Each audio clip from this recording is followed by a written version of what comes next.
আসসালামু আলাইকুম। সবাই কেমন আছেন? আশা করি সকলেই ভালো আছেন। তো বন্ধুরা, আজকে আমরা খুবই দুঃখজনক একটি ঘটনা শেয়ার করব। বিশেষ করে যাদের ঘরে ছোট বাচ্চা আছে, বাচ্চাদের অনেক বেশি ঠান্ডা জ্বর সর্দি থাকে, কিন্তু অনেক সময় আপনারা গুরুত্ব দেই না বা আস্তে ধীরে ডাক্তারকে দেখাবো এরকম চিন্তা করি। বা অনেক সময় আমাদের যে সকল বাচ্চাদেরকে আমরা শুইয়ে অনেক সময় ফিটার বা দুধ খাওয়াই, সেই সকল বাচ্চাদের মায়েরা এবং তাদের গার্জিয়ানরা অবশ্যই ভিডিওটি দেখবেন এবং বেশি করে শেয়ার করে দিবেন।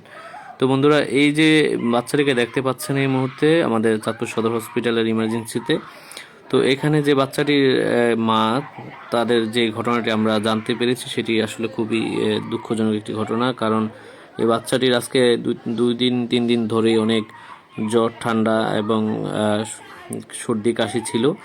তো সেই জন্য তার চিকিৎসা অবশ্য চলছে, কিন্তু এর মধ্যে আজকে সকালবেলা বাচ্চাকে যখন বাচ্চার মা দুধ খাওয়াচ্ছিল বা ফিটার বা দুধ যেটাই হোক একটা বিষয় হবে, তো এর মধ্যেই বাচ্চাটির হঠাৎ করে খিঁচুনির মতো হয়ে যায়। তো এখন বাচ্চার মা বা তার গার্জিয়ানরা দ্রুত হাসপাতালে নিয়ে আসে।